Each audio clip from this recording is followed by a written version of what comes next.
Welcome everybody to talking about winter food when it's starting to heat up here. But it's winter food gardening is so great. Um, so I'm glad that you're here. We are, of course, sponsored by Bainbridge Prepares. This is part of Bainbridge Prepares Food Resilience team, as John said. Just want to acknowledge that. Um, at the end, we're going to see John McInnes's raised beds because he has an unusual, I think it's unusual and cool way that he's organizing them. So pretty neat. Uh, this is what we're going to learn about winter harvest tonight. Everything that you would think of. So why would you even want to do it? Exactly what you can plant, how to protect them if they even need it, when, like exactly when to plant them, and where you're going to be able to find room to put them because it might seem like you have a full garden right now. So, since it's such a strange time of year to think about winter food, about mid-June, I put something on my calendar. If now I'm in the habit, but before I put something on my calendar because I wasn't thinking order seeds, order winter broccoli seeds or something like that in June or July. And 2 weeks can make a difference. So if you are late when you remember it, it can be a little bit less successful. So definitely, it's legit. I'm going to say to put something on your calendar to remind you. Um, I've probably said this 600 times. Everything in this picture is food, and it's all fine. Most of these are brassicas that, if they're protected at all, they probably have like a folded up beach towel over the top, but most of them are not protected. Um, yeah, and they're fine. Here's a kale that's just been left out in the snow, and it's fine. These low tunnels have spinach and bok choy and green onions and things like that in them. This is a overturned Rubbermaid box, and here are two freezer drawers that I turned over. So it doesn't have to be complicated. It can be if you want it to be, but some people like that. So first of all, why? Well, you get another half a year of food out of your garden. So if you winter garden, so you're really only using your garden half the year if you're a summer spring gardener, and then you're fighting weeds. So why not turn that into productivity? It's super satisfying to be like you're a squirrel in the middle of winter. And what else? Super nutritious and super low food miles, and you will eat more veg because you never say, oh, all we have is frozen peas. We're out of vegetables. Let's get a pizza. So they are right out there for you. Super convenient. Oh my gosh. Can you imagine if you put some kale in your fridge and it never spoiled for like 4 or 5 months? That is what your garden is. It's the fridge, but the stuff is still alive. So it's fantastic. Fantastic. And up one. It's definitely an emergency preparedness skill. This being sponsored by Bainbridge Prepares, we like to think about that. We had a slow-mo emergency in COVID, and my family didn't have to buy vegetables and put them in our fridge, so we could use all that fridge space for protein. And we didn't have to go to the grocery store to get more veg. So even in the wintertime, so we could, because we had more room for protein and other stuff in the fridge and all that veg in the garden, we could go like a month before we went to the grocery store, and then we'd go for tofu and toilet paper. I'm not thinking we're all going to rush out if there's an earthquake and plant lettuce seeds and then suddenly have food. But it does provide for me and other gardeners I know calories and vitamins and fiber and things you recognize that can be really great in an emergency. Oh, winter is so nice because you don't have to weed and you don't have to fight pests. Generally, there's a little bit of slugs for some things, but you don't have like flying insects and things like that. And you don't have to water. Pretty great. And your ground space is going to open up in some cases pretty soon. And right when the spring things come out, often we have room. And guess when you're supposed to plant the winter stuff? Right about now. You also have room not only in your space, but in your head because garden chores can back off so that you can just enjoy eating your tomatoes. You're not having to weed as much because it's not as wet out. You're not having to fight slugs as much, maybe. You're not getting everything established and like turning fertilizer in or something. So you get a little bit of time, a little bit of clarity in your head, you might say. And it makes you just a more knowledgeable gardener. It's a great thing to have to add on. I like to add on to what I know as a gardener. And so this was like an ongoing question for me. What else can I grow? What else can I grow? And winter was just a natural extension of that. We are not tonight going to talk about storage stuff like this. These things are things that you often plant in the springtime, and then they grow and they're ready to dry and bring in and store. So we're not doing that part, although these are really cool. I grow all of these. If you want to know what the dried beans and the corn are, you can ask me later. We do in October plant our garlic. So that's kind of an exception, but it's not a winter harvested food. We plant it in October and then we harvest it in July, typically. So if you haven't planted garlic, that's when we do it here because when it overwinters, it's a bigger, better plant. But we are going to talk about fresh harvest for harvest in fall and for winter and early spring. And we usually plant those things in the summer, and everybody thinks, oh, you must plant them in September. But you don't do that because we don't have enough light for things to really get going for the most part. Although if you totally disagree and you plant something in September and harvest it in December every year, I do want to hear about that. So I'm going to divide it into things you harvest in the fall and then the winter and what you can harvest in the spring. That's what I'm going to do now. And then we're going to get into how. So for fall harvest, maybe you just want a little quick something. You don't want to go all the way into the winter. Arugula is good for that. There are two different kinds of plants that are not very closely related, but they taste similar. So we call them both arugula. The one on the left has the rounded lobes, and it's called salad arugula a lot of times. And you can direct seed it for fall crop from mid-August to mid-September. And I would actually succession sow that, like maybe August 14 and then a couple of weeks later, and see what your sowings give you, because I'd rather have you do it a little early and get a crop that's too early than wait all until like late September and then get a crop that's puny and that tells you can't do this, right? I'd like you to know that you can do it. So succession sowing is good. The stuff on the right side, I usually just let that self-sow. It's much stronger flavor.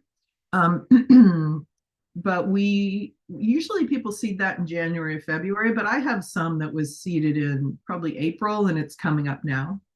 So I would give it a fall. I'd give it a try in the fall, but I think it's a little too slow for a fall crop. But you could try starting some of the Sylvetta now, the stuff on the right-hand side, and see what you get for your fall crop. Does anybody plant Sylvetta arugula for a fall crop and you have a date for that?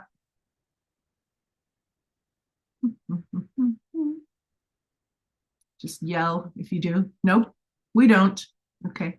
I'll give you a calendar that's really great for later. Later on, I will do that. Fall peas can be amazing.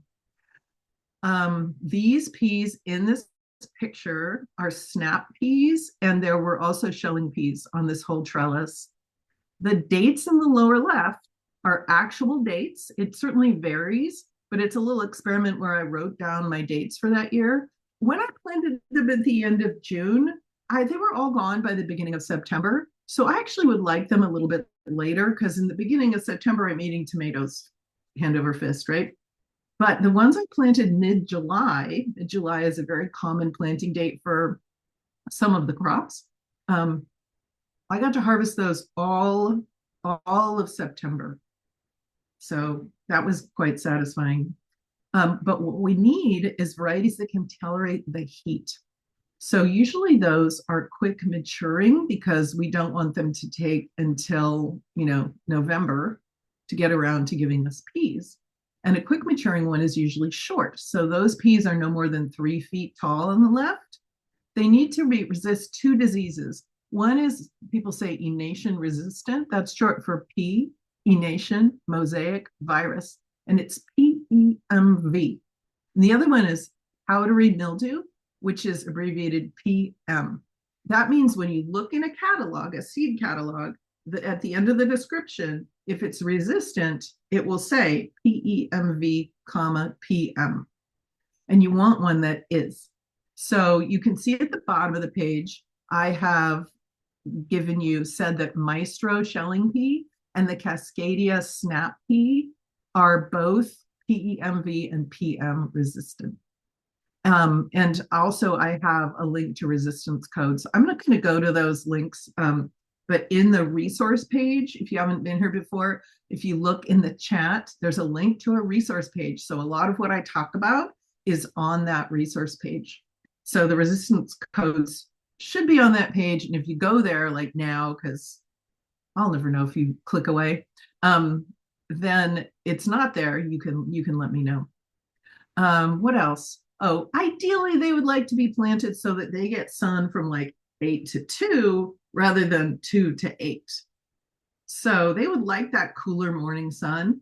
That said, these peas right here in this picture were planted where they got probably sun from like 11 to 4. And it was pretty hot. Actually, probably maybe 9 or 10 to 4. But I have ways around that. So I shade the seedlings. So you can use shade cloth. You can use window screens, although you want to make sure that those are secured so that they don't blow in the wind and fall over on the baby peas. I use window screens a lot. And I also have mulched them. See there around them it's not wood chip mulch.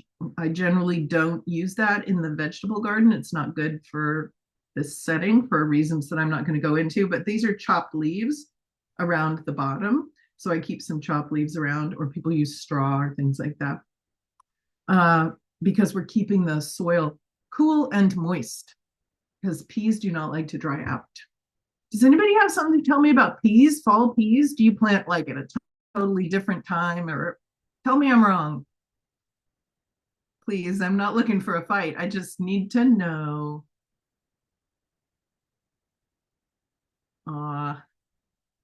I'm just reading the chat. I don't know who iPhone is, but it's the comment is still trying to find winter crops I enjoy eating. But if that were my earthquake meal, I'd know I'd be grateful. It's all about the incentive. Yeah, right. Yeah, that's what they say. Not my first choice, but in an emergency situation, it's good eating, is what some people say. But a lot of people love those winter foods, but we'll look for some more. Maybe you'll see them today. Bush beans, you can direct seed until late July.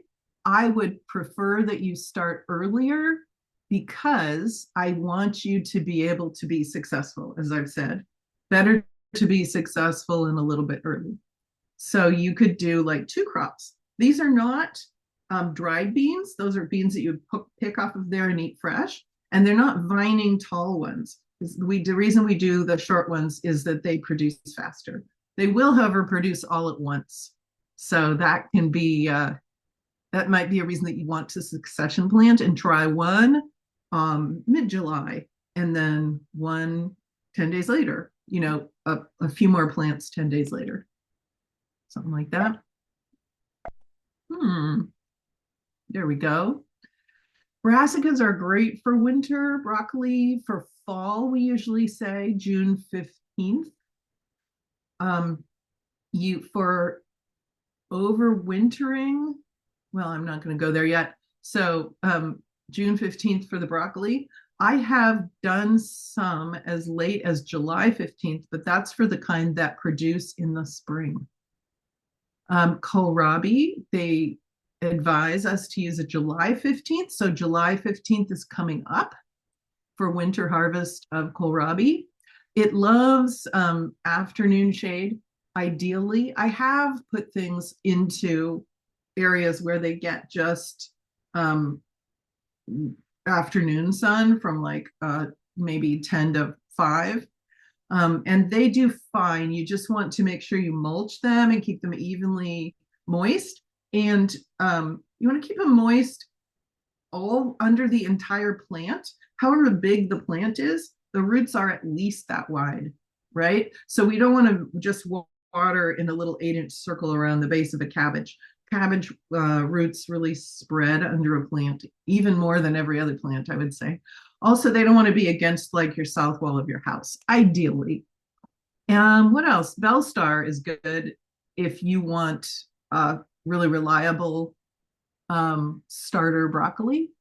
It can make some really big heads. Oh, also, as you put these in, put more organic fertilizer in your bed. If you grew something there already and you fertilized the bed in April, put some more fertilizer in that bed, at least nitrogen, a little bit of nitrogen organic fertilizer, or you can use some AP organic fertilizer, because the success and size of that broccoli is going to rely a lot on how many nutrients it has in the soil.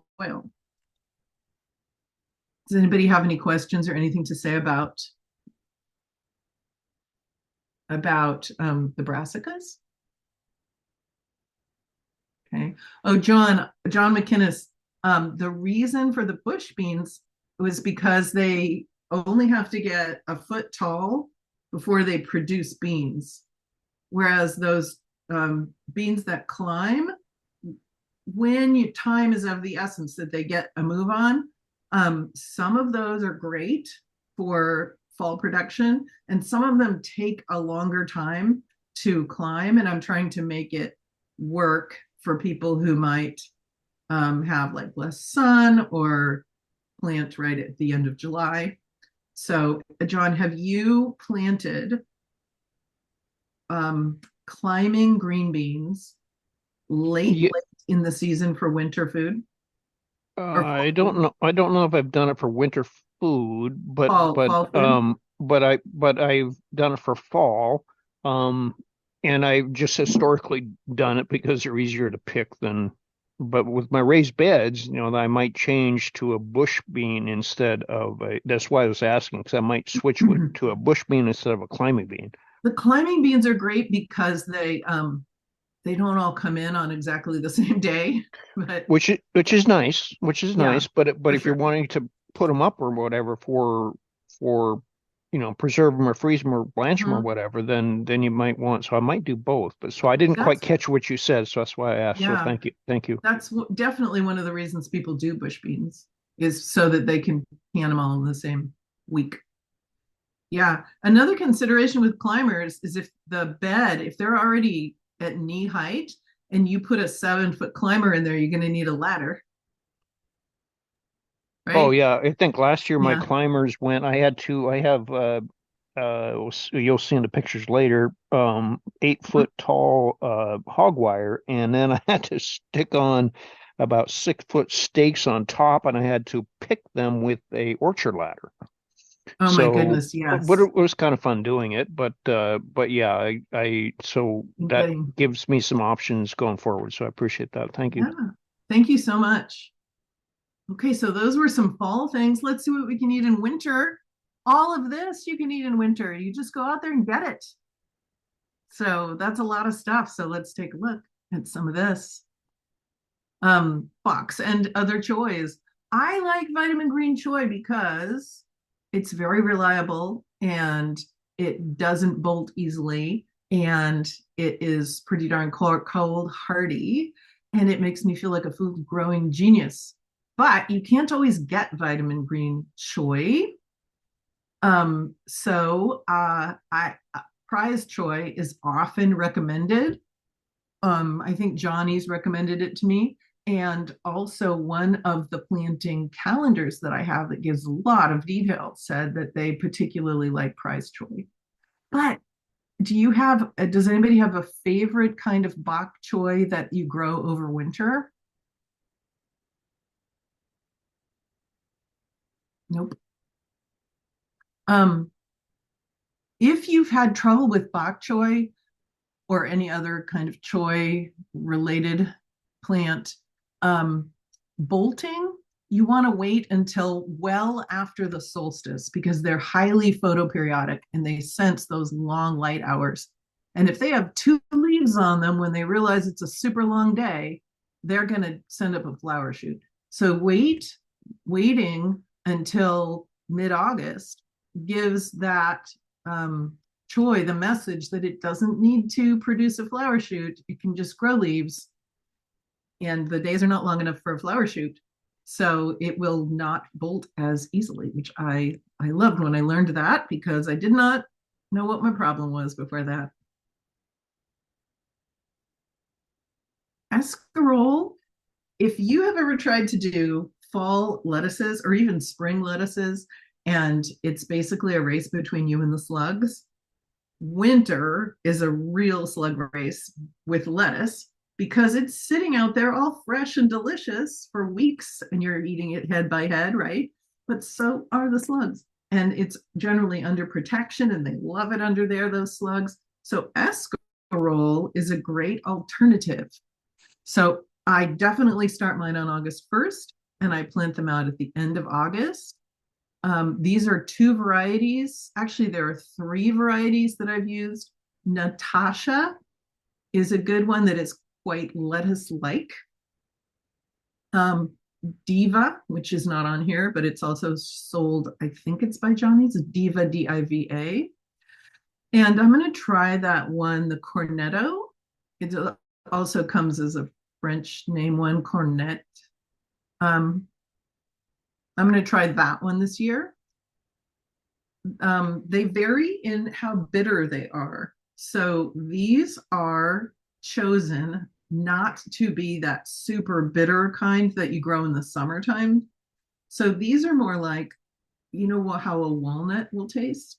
Has that little bit from the skin, a little bit tannic. But when you put salad dressing on them, they are just like a firm lettuce and it's just nutty. So I quite like it. And the slugs will live under leaves of it that are touching the ground, but they don't really eat it, which I really love. It does need a cover from the rain. So we'll talk about how you can do rain cover. And it needs to be an actual water repellent rain cover. I plant it and let it get really big. And then all winter, I take the outer leaves and just distribute my consumption all across 12 plants. So outer leaves of a different plant every time. And, or a little bit from every plant if I want. And then about March, you get the sense that those outer leaves are getting less succulent. The plant clearly has a plan to abandon those outer leaves and grow new leaves from the center because it's springtime. So I pull those old leaves off and I compost those. So I have a rosette that is, it used to be a big plant like this, but then I pull those off and eat some of them and compost the rest. And I have a rosette that's maybe 4 inches, 5 inches across. And I put fish fertilizer, a little drink of fish fertilizer around each of those. Anything that's nitrogen and organic is good. And that says to them, it's springtime, let's go. And they regrow an entire head. So it's like, it's so much food. And so what's neat about that is they regrow that head and produce that in April. What's coming out of the garden in April is very little unless you've planned for it. So in April and May, people will sometimes say to me, "Oh, what are you harvesting from your garden?" I'm thinking, I just got started like in February or March. At the very earliest, I'm not harvesting anything yet. So April and May are known in climates like ours, which is basically here and in the UK, as the hungry gap. It's a historically known thing where people are basically ran out of food because the veg in storage starts to either rot or bolt. So the onions start bolting and the potatoes start growing, but there isn't anything harvestable in the garden. And so it is a hungry time. So This helps with that time when there isn't that much coming out of the garden. But don't forget to stick some fish emulsion around them, like pour some fish emulsion around them. I put that on my calendar. Oh, let's see. Oh, you can also braise escarole. Look at the size of this leaf. This is giant winter spinach. There's also a kind that's French called Monstre de Verofly, or sometimes it's Monster of Verofly. You sow it in mid-August and you get a harvest in fall, and then you can get another one in early spring. I often actually have a winter harvest from it, and it just keeps going uh, if I have it under a low tunnel. But you will at least get a late fall and then early spring, very early spring. Yeah, but I have harvested it all winter. These are very cold hardy, very cold hardy. And part of the way they do it is it's a very sweet leaf. Sugar is an antifreeze.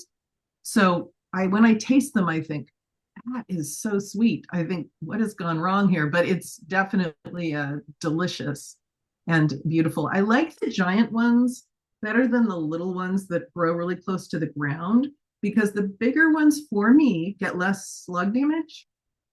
And yeah, they're just less likely to be like muddy and slug damaged. A trick about spinach, any spinach, is that it does not really want to sprout above 70 degrees. So how I get around that is I started in little flats, little cells in a flat, and I seed heavily, maybe 2 seeds per little cell, and I plant lots of it. And then I put it on my kitchen floor because that's the coolest place in the house. And I just try to keep it as cool as possible until they're all up. But as soon as they're up, they're more tolerant of over 70 degrees. So you have to be a little tricky with it when you get it started. But really, it's not like you're not going to really be babysitting it a whole lot. It's delish. This is called mosh or any of the other names at the top. It's very mild. It's incredibly cold hardy. I have picked it when it was crisp from frost, like not just frost, but the leaves were like seemingly frozen solid. Took it inside and it thawed and it didn't go limp. It looked like this when I got it inside. So Elliot Coleman says it's one of his favorite winter things to grow. He's an overwintering guru. You can harvest it when it's actually frosty on the plants themselves. They are really tiny, like maybe 4 inches across. So I would plant a lot, not crowded, but I would sprinkle it over a big bed. And you want to look for the winter type. They have a summer one kind too. Oh, how tall does it get? John wants to know how tall that spinach gets. I'm going to go between 1.5 and 2 feet. Let's say 2 feet, because I mean, if your beds are very fertile and you get a really big one, it could be 2 feet tall. Okay. I made my domes about, I think I haven't actually measured them. I think they're about 22, something like that. So, okay, It'll good. be fine because you may actually only get plants that are like 11 inches tall. It varies. Okay. You know how everything varies in everybody's gardens. Yeah, be fun to try. Kale is a Northwest favorite. It's very cold hardy. Most of the time, I don't cover up my kales at all. Just let it snow on them, and it works out fine. They will, as you said, John Fawcett. They sort of lie down, especially the braising ones, the lacinato on the bottom. They sort of lie down like they've given up, and then after the snow goes by or the freeze, they get up again.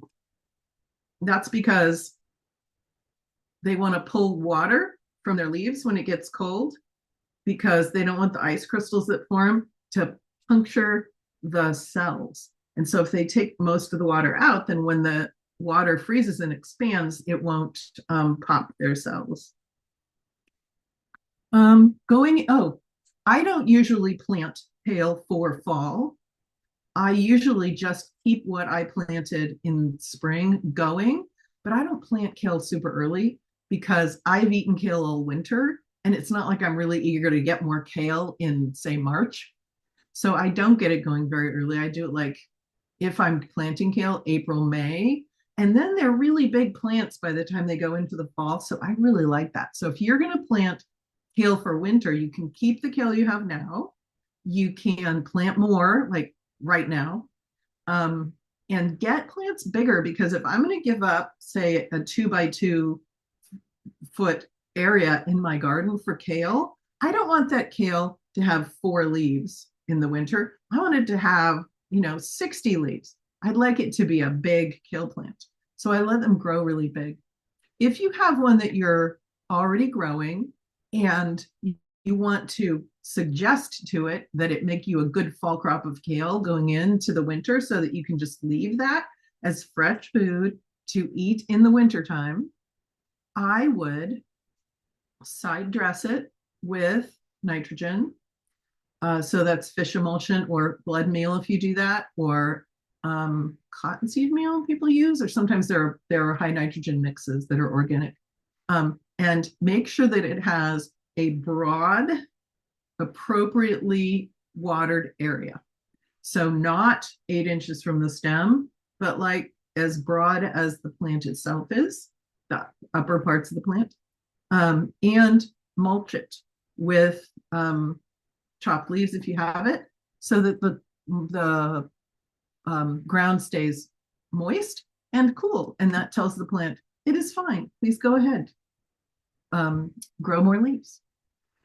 If it gets very tall, if you have some that you did plant really early and they're getting taller and taller and taller, I have been known to stake them. They do look like something Dr. Seuss grew, but they are still productive.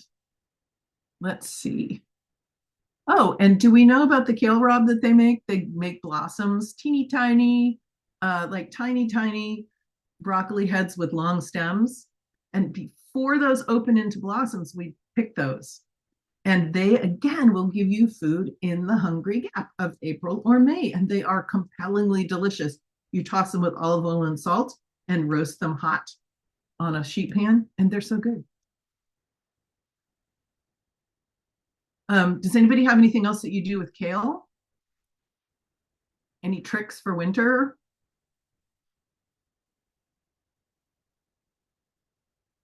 I have an opinion about, oh, there is something, but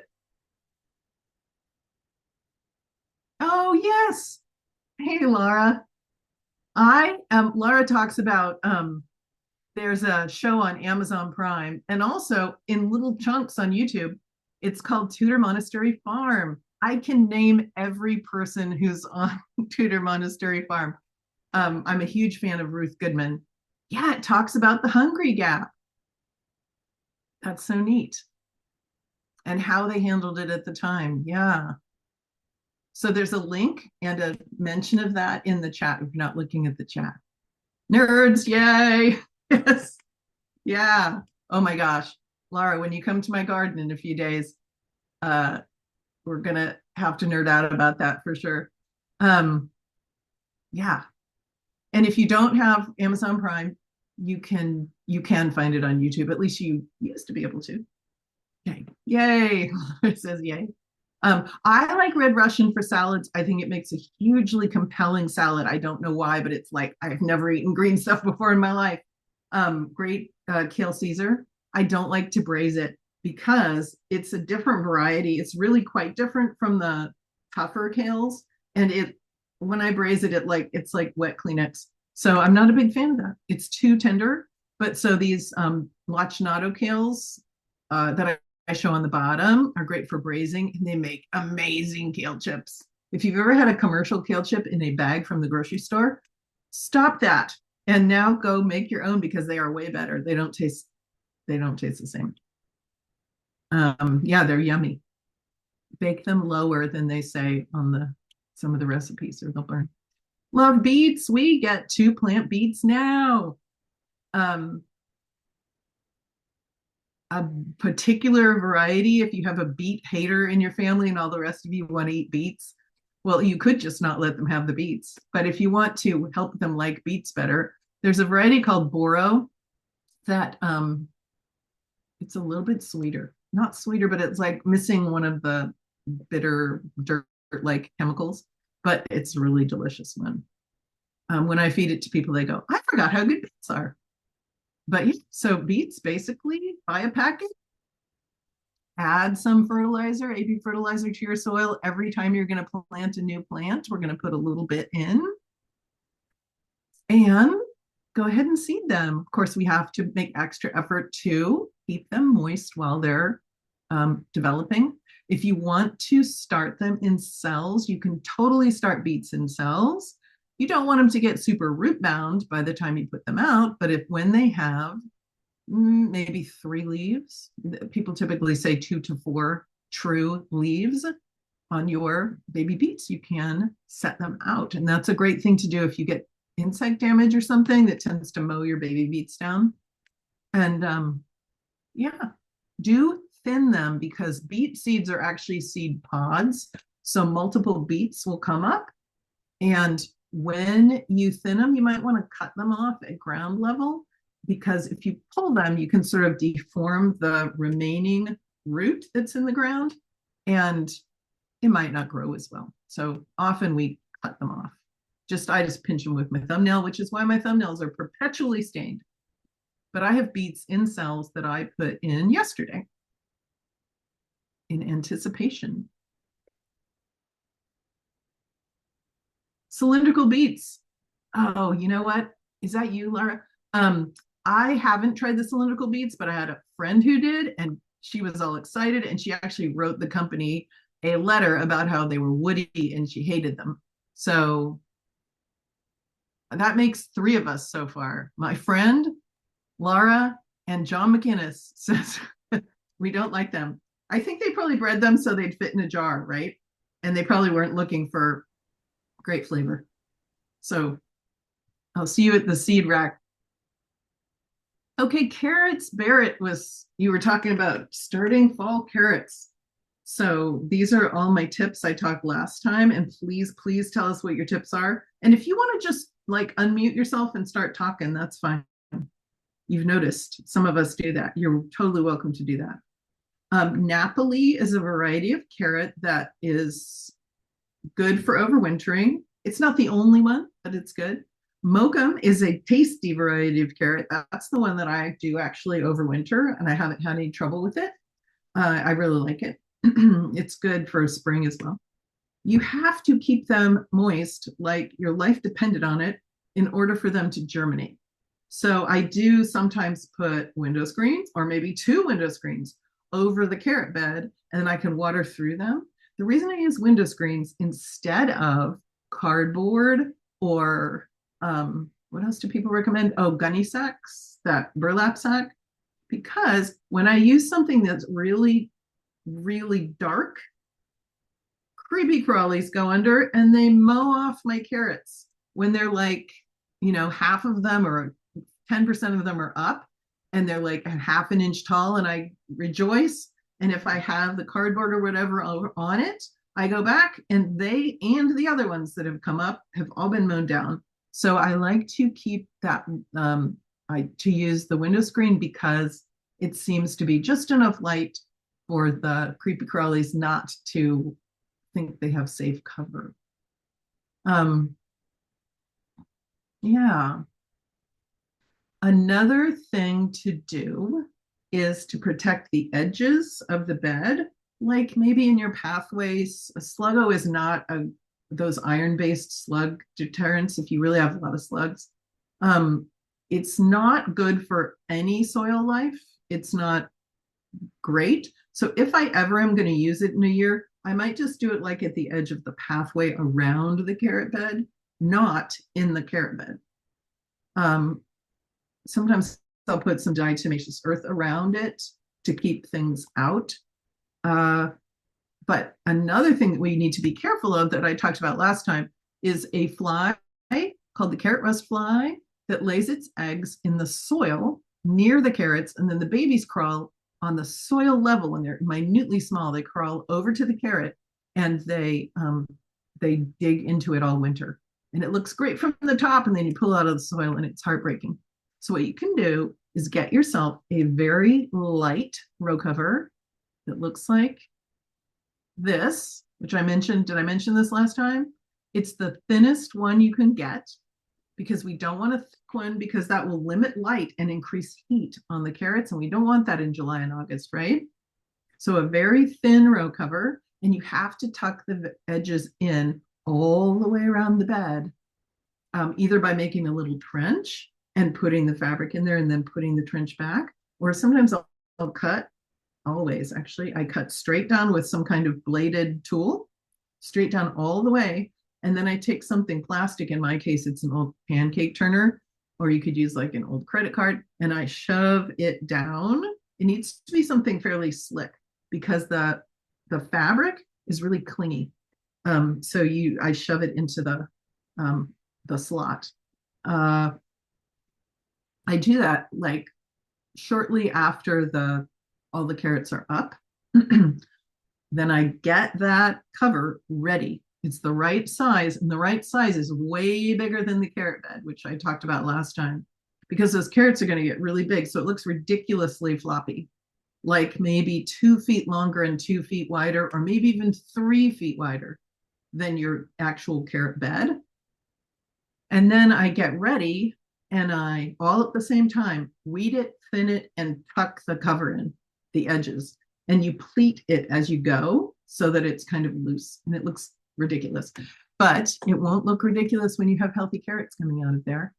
The reason I do it all at once, as I said last time, is that you can smell the carrot smell when you pull them, and so can the flies, and they're attracted to that. And then even over the next couple of days, you can watch and you can see if there are any flies inside. You can, they're usually on the upside down on the top of the cover, and they are not expecting you to come from where their feet are. So you can just reach down and smush them, which is gross, but it's effective. Thanks for posting that, John. Carol, can you talk about the window screen? Is that like window screen material, or and how do you just place it right on top? You go to the Rotary sale and you find some window screens. In my case, my house, like one window will be divided into 3 screens. And it's so many screens. So I just go, you know what? I can give up 4 of those for 2 weeks. And I literally take them off, and then I just lay it over the top of the bed. Does that make And that sense? keeps it, yeah, I'm trying to imagine how that keeps it moist. It Like won't the, keep it moist, but it shades it enough that I can water once a day, or, in the extreme heat, twice a day instead of 5 times. okay. I've heard Does that make about, sense? yeah, and I actually tried like putting like wood planks. I guess it's the same thing as you were saying, like cardboard, Mhm. but it's just Yeah, pretty dark. You have to keep checking to see if they're you coming do. up. Yeah, it's nice because the window screens are easy to look under, Yeah. and they have some light coming through. I usually do 2 window screens over the top. It's just shading enough so that it's like if it's a super hot sunny day, it's like a little bit less than hot and sunny under there. It's like shade cloth. Okay. But Thanks. you don't have to do it. But I do find that things get eaten off. I mean, they say if you want to catch slugs, you should leave cardboard or boards in your garden, and then you lift them up and they're all sleeping under there. So I feel like I don't want to encourage that. Yeah. Yeah. Thank you. Thank you.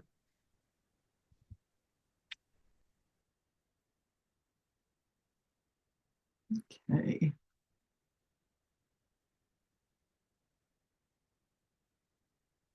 Okay, parsnips.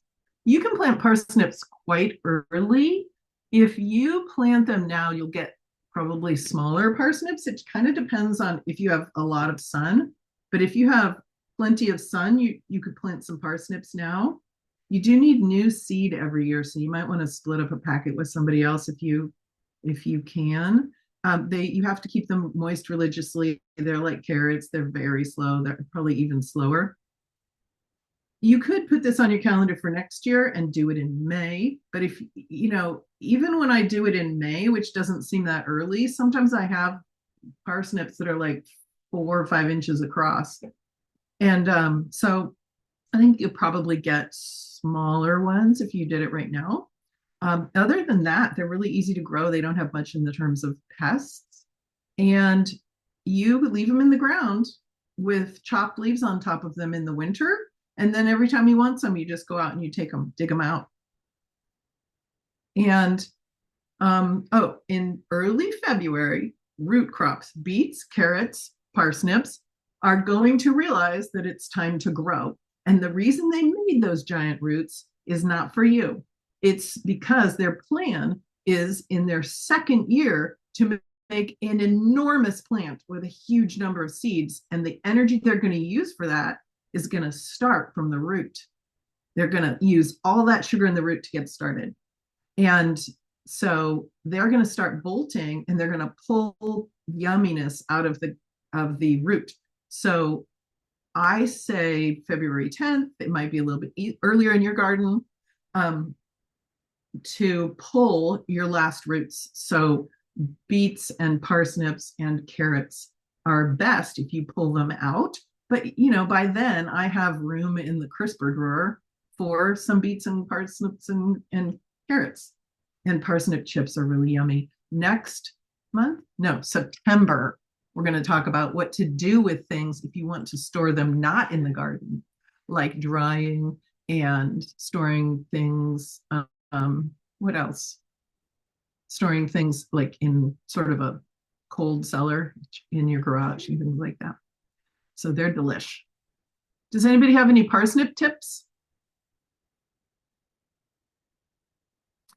I should try to show you a photo. I left some parsnips in, and if you wonder why, you need to look at our Veg Club video recording on YouTube that talks about leaving some plants in your garden when they do bolt, when they do go to flower, because they produce, a lot of them produce the kind of flowers that predatory insects need to live on while they're waiting for pest insects to show up in your garden. And they are ready then when pest insects show up. I have to tell you, I left 8 parsnips in my garden. They are 7 feet tall and 6 feet wide and covered during the day with all kinds of native bees and wasps and hoverflies. And even when the sun goes down, what remains is larval ladybugs on there. So it's really cool. You should try it sometime. But when you do go to cut them down, the juice from parsnips, the juice from anything related to a parsnip or a carrot or a giant hogweed can make you extra photosensitive. So you want to wear clothes that fully cover you and gloves when you cut things down, and then take those clothes and wash them. Yeah, that's a weird fact about these plants. Okay. Well, spring, I already described the hungry gap. So what can we eat in the hungry gap? These guys come back. That's the escarole. I have had people who've grown kale here forever. And I said to them, oh, do you eat the kale, Rob? And they go, I didn't know you could do that. So you can do that. The kale blossoms that look like this. But if you've cut a cabbage off in your garden in the winter, it will produce little sprouts. Those are delicious. Sprouts that come off if you can afford the space. If you have Brussels sprouts, they'll start to sprout from the stem again. Not the big leaves, but the little sprouts. They're so great. They're better than kale, Rob. They're really delicious. And of course, we have beets that you can pull, and carrots that you can pull in February, and they will store forever. Not forever, but I've had them through May for sure in the fridge. And people do use favas. I don't, because my favas where I am take until June, and I want the bed before the end of June. I want that open, but people do use them for spring crops. Maybe if you had a really sunny site, then they would grow, they would produce earlier for you. I'm interested, if you get them early, I'd like to hear from you. Asparagus is a perennial. You have to have a dedicated bed for it, and I don't have instructions on that. It's not really what we're doing tonight. These two are, I'm going to tell you about that. So we got the kale Rob. Let's see, I'm going to go forward here. Oh, Sylvetta. Okay, I'm going to tell you about those other broccoli and cauliflower in a minute. Anyway, Sylvetta arugula, you can let it self-sow, or you can sow it in the winter or early spring, and you can harvest it in the Hungry Gap in May. It's the tougher kind, or the more robust kind, more less likely to bolt. It takes a little bit longer, but it grows more slowly as well. So that's why it's nice to have it out there growing in the winter when you're not even thinking about it. It's growing like February, it starts to germinate, and then in March you might notice it, in April, and then May you're eating it. Okay, these are really cool. If you want the final test of how to, not test, but the final opportunity, and you think, oh, I can grow in all the months. But I don't get broccoli and cauliflower in February. You might want these.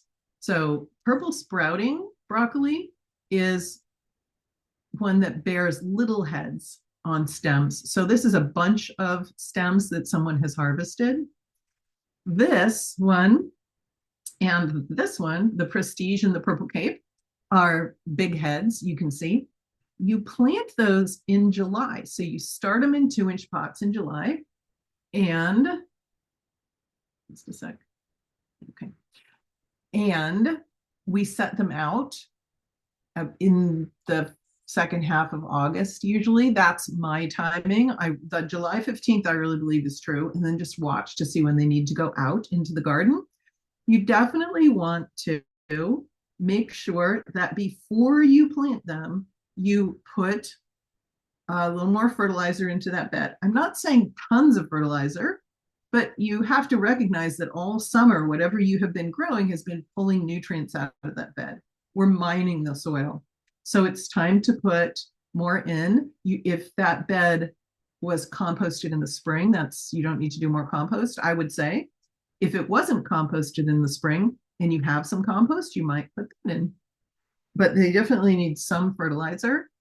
And then in the spring, when you see the crocuses bloom, you can give them a little bit of organic fertilizer and a little bit of nitrogen. I only give them nitrogen when the daffodils bloom, but other people say organic when the crocuses bloom and then nitrogen when the daffodils bloom. I only do the nitrogen and it's been fine. Purple Cape can easily be 9 inches across, and Prestige also gives huge heads. Purple Cape is called a cauliflower. In most catalogs, it's not. Once you cook it, it turns dark green, and the form is exactly broccoli. It's definitely a broccoli, but people don't talk about it that way. So anyway, it's delicious. So Prestige, let's see, Purple Cape in my garden starts producing in February. If we then have snow, it will wait for the snow to go away, and then the other half of the plants will produce. So it may be delayed by cold, but it can start as early as February. And Prestige produces in April and May. These are Hungry Gap times, so they are pretty amazing. And you think it's going to do nothing because you planted it in July, right? And your fall broccolis, probably you planted, or there are winter broccolis you can plant July 15th as well, and they're going to produce like November, December. These guys do not. And you think nothing's happening. A lot of people have said to me, I'm sure nothing's happening, but they faithfully put side dress and then this head appears. So it's pretty amazing. It will appear even if you don't side dress, but it will be bigger if you do. And perennials, of course, we have all these perennials that you can use. I'm not going to go into the details about these, but those are Hungry Gap foods too. I just want to point out, we do remind you that we fall plant garlic.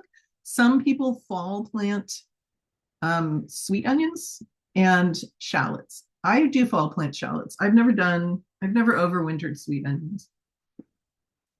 Let's see, planting calendars. if you want one that is all the wisdom of every gardener ever, not really, but look at the detail written into this planting calendar, and it's 7 pages long. So it is some good reading, because it'll be like, some of our members say that this is the best variety as long as you plant it by this time. So it's very detailed. So I think it's nice just to read it, just to know what's going on. So that's on the resource page. Westside Gardener is a little bit simpler, but it's amazing. This, you might think, oh, I've seen this one, but you've probably seen the main season one. This is specifically for winter food. Look at all these dates. Look at all the food that he tells you exactly when to put in with just a little comment. So he's amazing. And that is on the resource page also. And Washington State University has ones I'm not going to show you because it's too simple. Okay, how are we going to fit these into our gardens? You're going to start in cells. You certainly can direct seed if you've got room, but I think it's really nice to start in cells because it keeps them away from pests, because this is not sitting on the ground.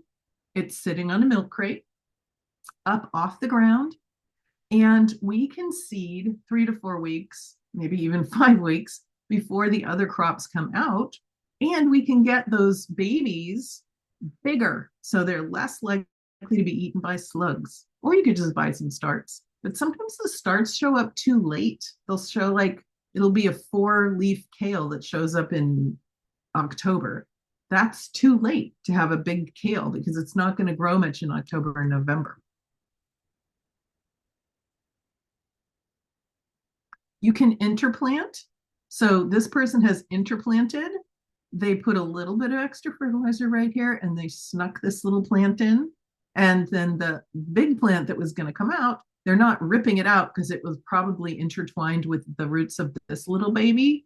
And so they're going to cut it out. I would cut way below the soil line unless you want Rob to grow back. Actually, I wouldn't do that. I would still cut under the soil line, because I don't want this plant to continue to grow, because it's the time, it's this guy's turn.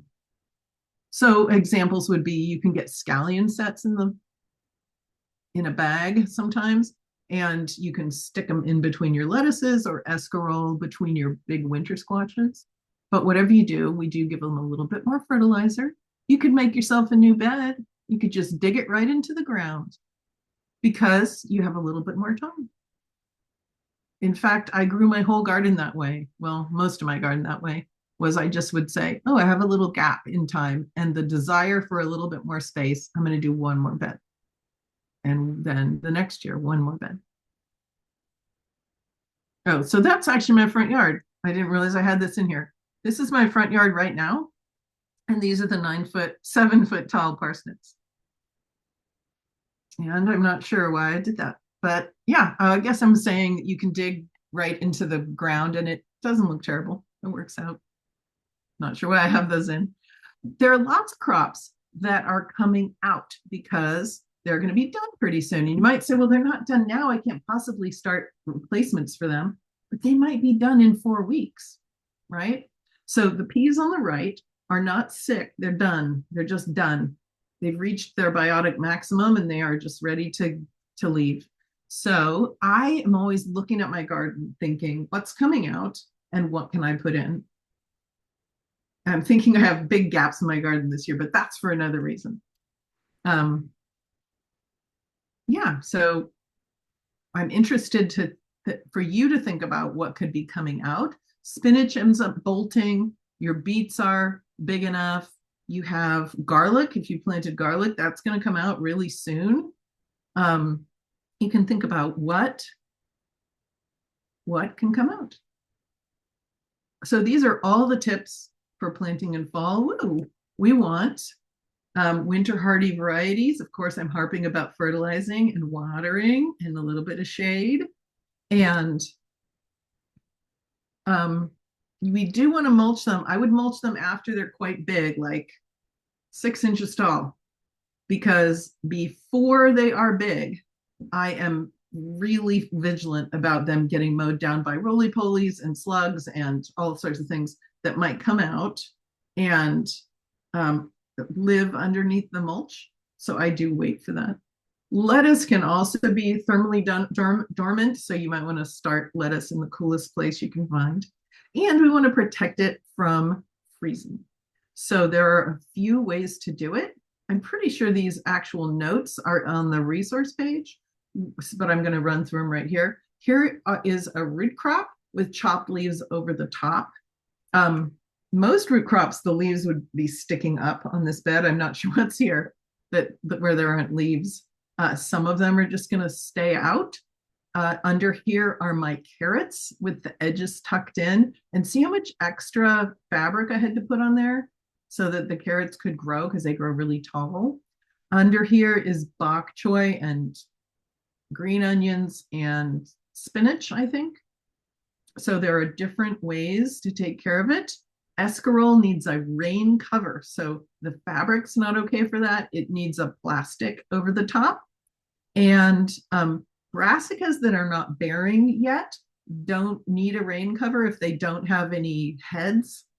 But if they have heads, those are frost sensitive. So that thing, I fold up a dry beach towel, rag or whatever, and put it on top. I've been known to, in that case, put a cover on top of that, a plastic cover. If it's small enough, I might put it, it might be a big mixing bowl from the house or what else? A 5-gallon bucket shoved over the top. That is a brassica that has a head like a cauliflower or a broccoli. Let's see. If you have really bad voles, I had bad voles one year and I used cardboard to cover up my beets instead of leaves. And actually, I used leaves on another bed and the voles loved it. And they came and they just had a party. So what I often do if I know I have a lot of voles for some reason that year, and you would know it if you had a lot of voles, I think, but is I wait until I know it's gonna freeze, and then I throw the things over the top, the leaves or the cardboard or whatever. And then as soon as that 5 days of freeze is over, I take it off, like shove the leaves off to the side. That might be more than you want to do, but generally if I leave them covered, it's not a problem. But just if you have had experience with voles getting them. Let's see. Yeah, I think that's about it. Here are a bunch of things that you can use as covers. In the winter, I don't do a sloppy cover like this. It's very tight and folded. And if you want to know how to do it, you're going to look at the March class and just click forward until you see exactly how to do it, how to get the materials, and what kind of plastic to use, and that this is not fencing. I've said it over and over again. This is remesh. So it's in the March class. And I think actually that I've put on the resource page what the resources are. But here's how you make one. You fold it really tight. And it gets windy in the winter. So I get my biggest rock and I put it in one of the squares on each end of each side. And I've made a tunnel that I can put over plants. Chard likes a cover as well if it's going to get really, if it's going to freeze, like 17 to 25 degrees. Chard generally likes a cover, but a lot of things don't need it. So this is actually where you can get the materials.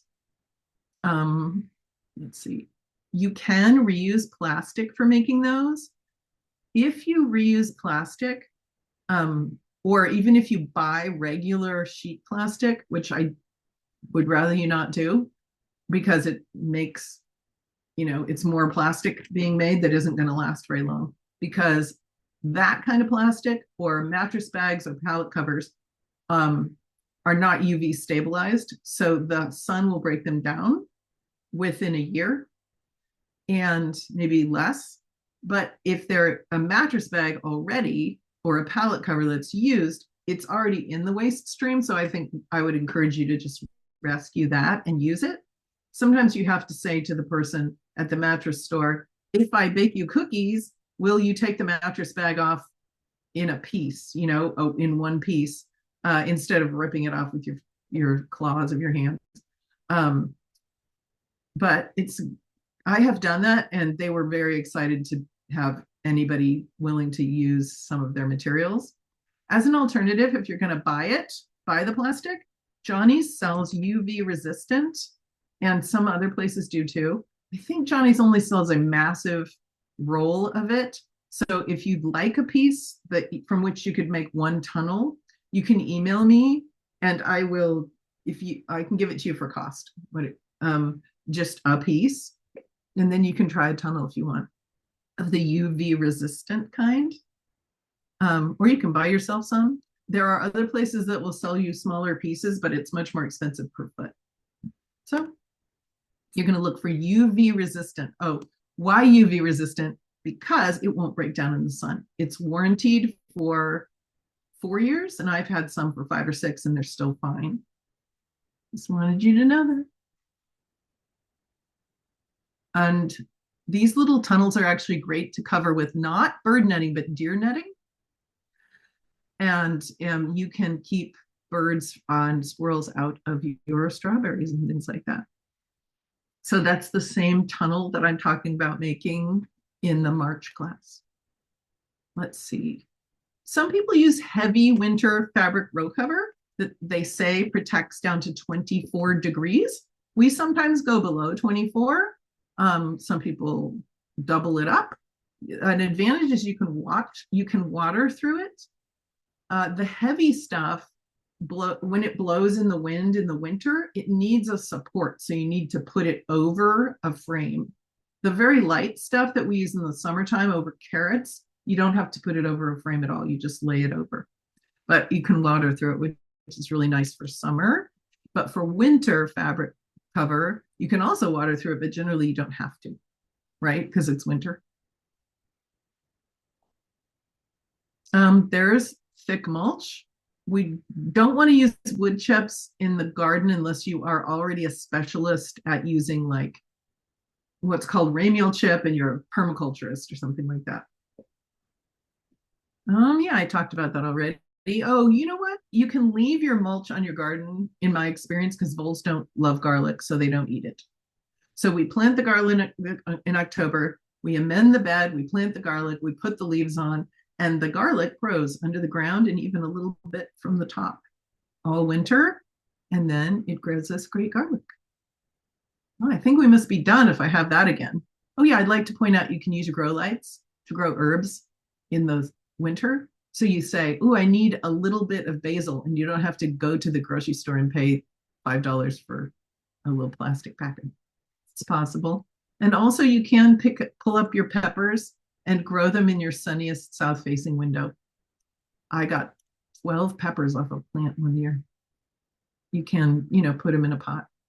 This is January 14th, I think, and this was just a what's up with you today picture to the grandparents. So that came out, that's spinach. That's the biggest mixing bowl that we own. It's huge. That's escarole right there, fresh with garden dirt on it. That's like an 8-pound cabbage and a bunch of carrots. So that's January from the garden. We get to do this. Okay, don't take off yet because John McInnes is going to show us his very cool garden beds. But I want to tell you about August Veg Club. It is not Veg Club this August. It is fruit. And it is an incredible garden. John McInnes, I know you want to know about this. So it is Darren Murphy's garden. And he is the president of the Fruit Club of Bainbridge Island. And he has hundreds, maybe at least dozens of kinds of grafted tree fruit. So he'll have one tree with 5 kinds of plums on it, or peaches and cherries and all these kinds of things. And he knows a ton, and it's really, really cool. And it's not a big backyard. It's really not. And I think it's even on the north side of his house. So if you're feeling like you don't have space, you might want to go to this one.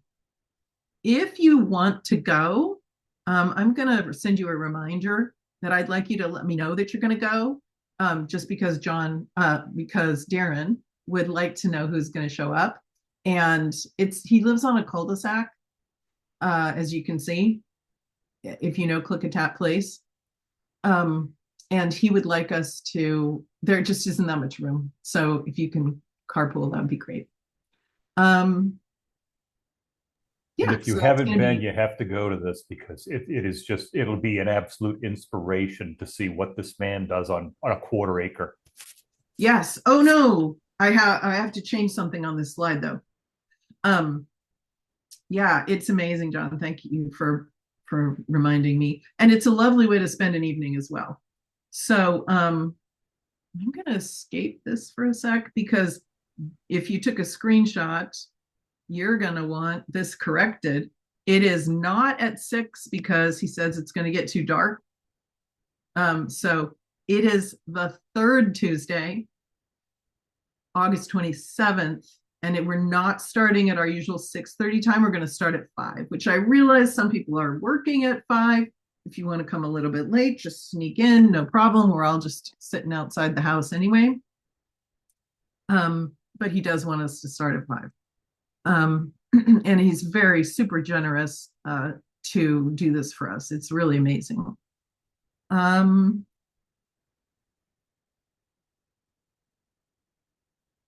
Let's see. Yeah. So this is a great, holy cow.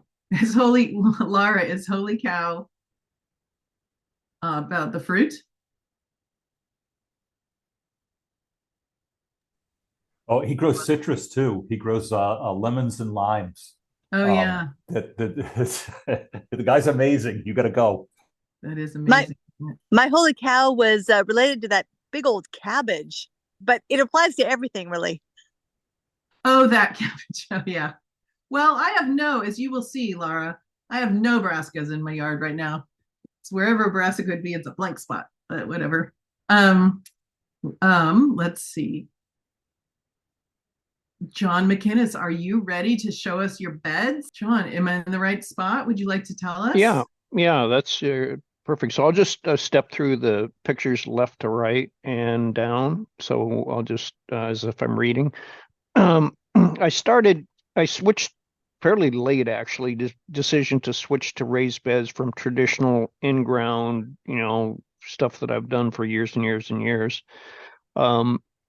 And I originally went down to farmland in Silverdale and ordered raised beds. I kind of like the stock. I've got farm property, if anybody doesn't know that, with cattle and that type of stuff up in Squim.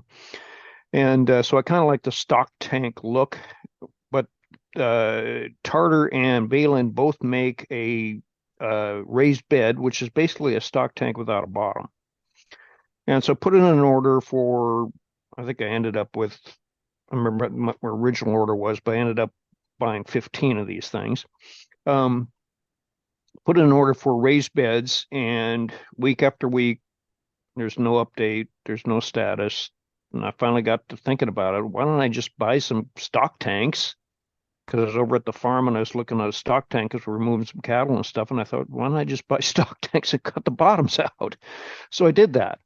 Cut the bottom out using a angle grinder, and that particular one on the ends on the curvature portion, I just did a bunch of about a 2-inch straight cuts. You can't really tell there. Then later on, after I got tired of doing that, I used a jigsaw with a metal blade and cut them out. So those I saved, the tops I saved for any of the beds that I won't be wintering over a crop in. Keep weeds down, right? Keep weeds down. So what I don't want to do is all the rain to go to one side. So I might crease them, or I might put a garden stake down the middle and maybe bricks on each side, so that at least the water goes to each side and distributes in the soil a little bit better. Last year I had a heck of a time with mice or voles or whatever eating potatoes mainly. So I thought, well, if I'm doing this, why not throw down some mesh on the bottom before I fill these things? So I did that, and I thought, once I know from Carol, all of your coaching that you give us, I like the idea of the raised beds, the dome, or excuse me, the row cover and the domes and all that type of thing. So I thought, how am I going to irrigate these things when I'm out of town and there's a row cover on it and a dome on it? So I thought, well, the thing already had a drain line for the draining the stock tank. So if you see the little dot, the little black dot on the left side there, so I went and bought some fittings and that type of stuff and connected it up to a hose connection. And go ahead and page down if you would. So then I put a fitting on the side, which is just a hose connection. So, and then what you see there on the right side is what I used was welded wire, which very gauge-wise of the wire, Carol, is pretty much the same as your remesh that you use. These things are very, very light. But the welded wire that I use comes on a roll. So when I unspool it, it's already got that dome shape to it. What I did on the end, and then coincidentally, I used most of what I bought was 6-foot beds, and then the which is end to end, and the welded wire, which I already had from previous use from over on the farm, was 5 foot, so it fit actually perfect, but it left the ends uncovered. So what you're looking at there on the bottom is a separate piece that I cut out of the welded wire. And initially, I connected them up at the top. So I kind of bent them over and connected them up at the top, and it looked like heck. It didn't look good.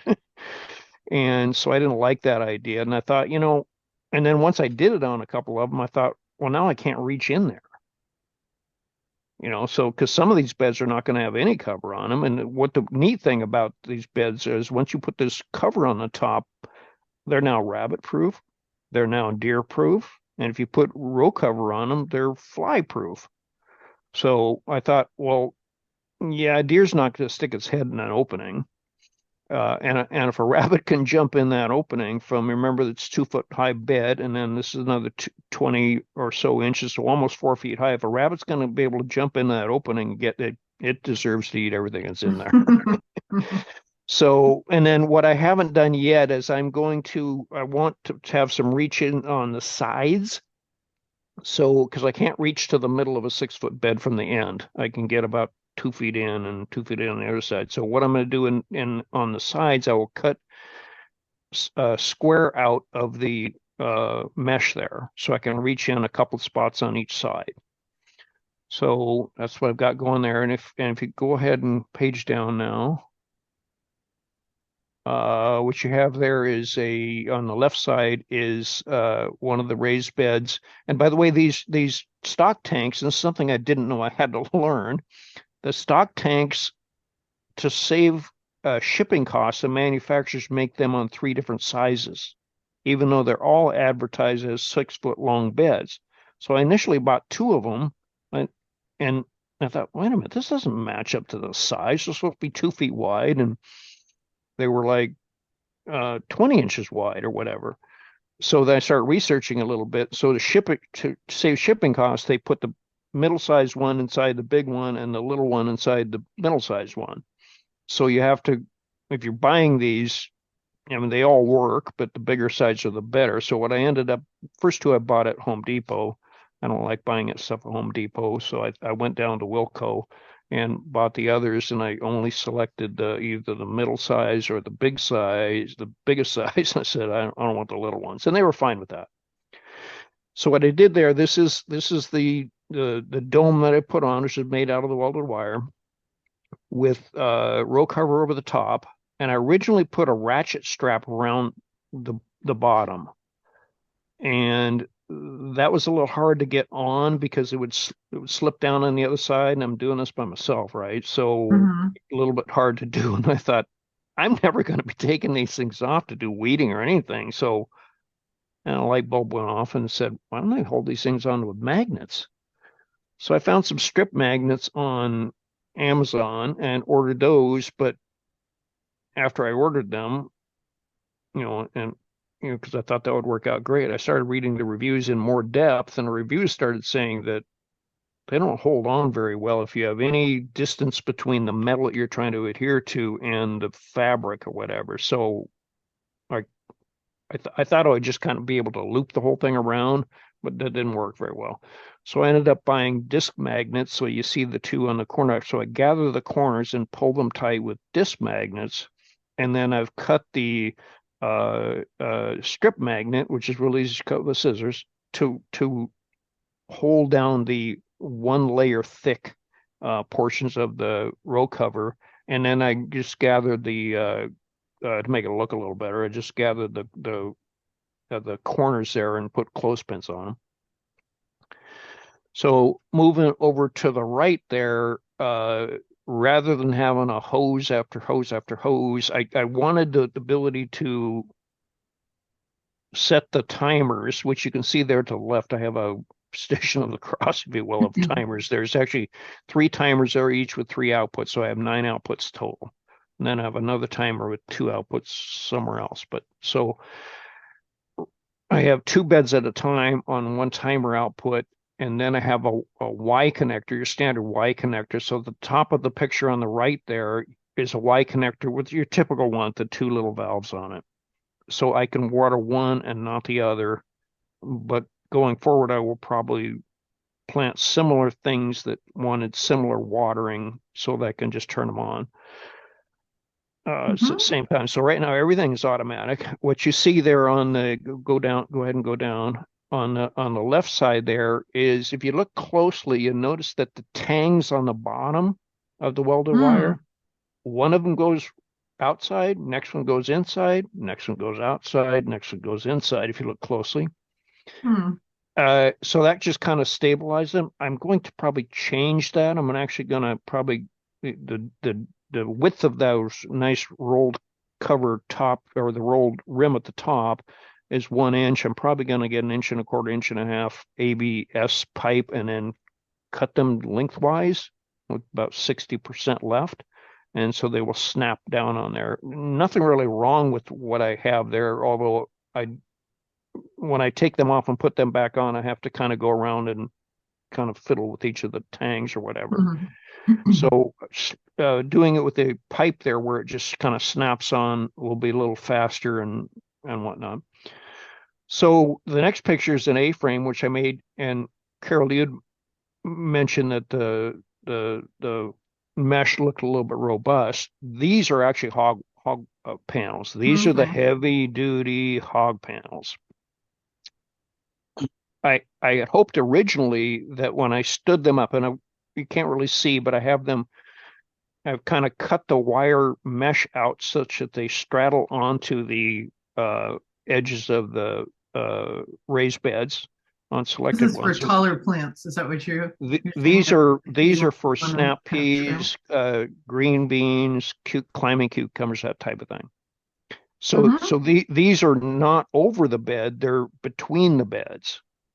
So my idea here is I can walk down and I keep hitting my head on these A-frames here.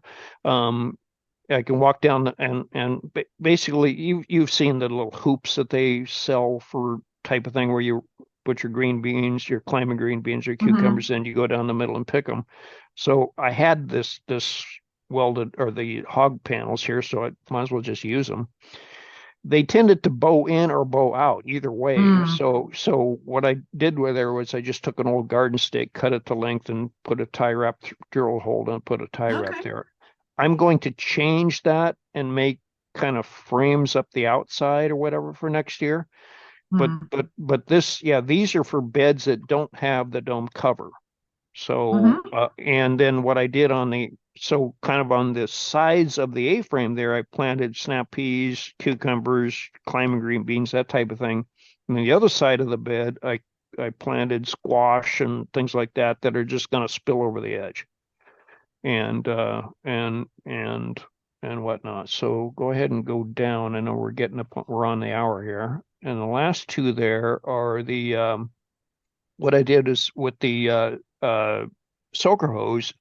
And they have a emitting hose these days, which is basically a plastic pipe with a lot of holes drilled in it. But I had, from way back when I was doing semi-commercial growing over in Squim, whole bunches of traditional soaker hose, the rubber crush stuff. So I ended up just using all that, cutting it to length. And I made kind of a G shape there, which is for no other reason than to try to go down each side and then down the middle.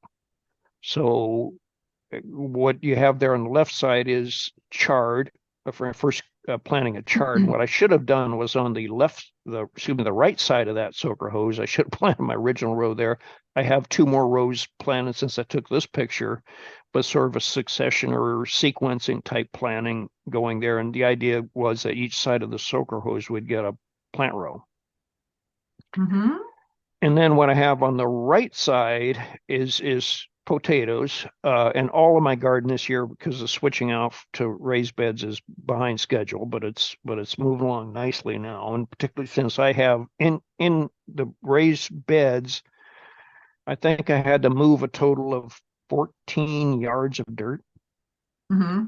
I think they all totaled, they held 7 yards. So out of the truck into the wheelbarrow, and then over to the raised bed, out of the wheelbarrow back into the raised bed. So I had to move every yard of dirt twice. So in my raised beds, I have garden soil from Burns, about 3 yards. I have about 2 yards of alpaca manure. I have some of the fish compost from Ole Mountain or whatever it is down in Belfair. I emptied 2 of my uh, uh, bins of my compost pile into these things. So it took a long time, but on the potato beds, which I have 2, I left them low and I just planted the potato seed down at the bottom, and I'm filling as I go. And so I'm filling instead of hilling, because I only have about 8 to 10 inches of soil and my other below that is hardpan, which is one of the reasons why I kind of went to the raised beds. So hilling becomes almost impossible because you're down to the hardpan pretty quick. Now how do I hill? So these are moved. This has been a little while since I ago that I planted these. So these are up over the top of the beds, and I'm saying I'd say I'm at about 60% full. And I'm waiting till the potatoes are about 8 to 10 inches tall before kind of, adding soil to them. Mm-hmm. So that's kind of it, but it's moving along nice. And I really looking forward to doing some of this winter and next year where where I'm able to. I will probably add I'm at 15 of these beds now. I will probably add 3, 4, 5 type next year, but it won't be and my thought process have already been done. So I should be off to a quicker start. Sure. Like I said, I'm way behind on my plan. I didn't plant peas until a month ago, type of thing. So I'll see what I get out of those. But some of the stuff like potatoes are moving along. The squash are doing great. Everything is doing good. So Well, looking that's forward to great it. and very interesting to see. Thank you so much. Yeah, and I appreciate the inspiration that you and the Veg Club gave me to do these things. I copied a lot of your ideas. And definitely made it your own and produced something that uses your knowledge and skills, which is really cool. So kind of you to share it with us. Sure. Thank you so much.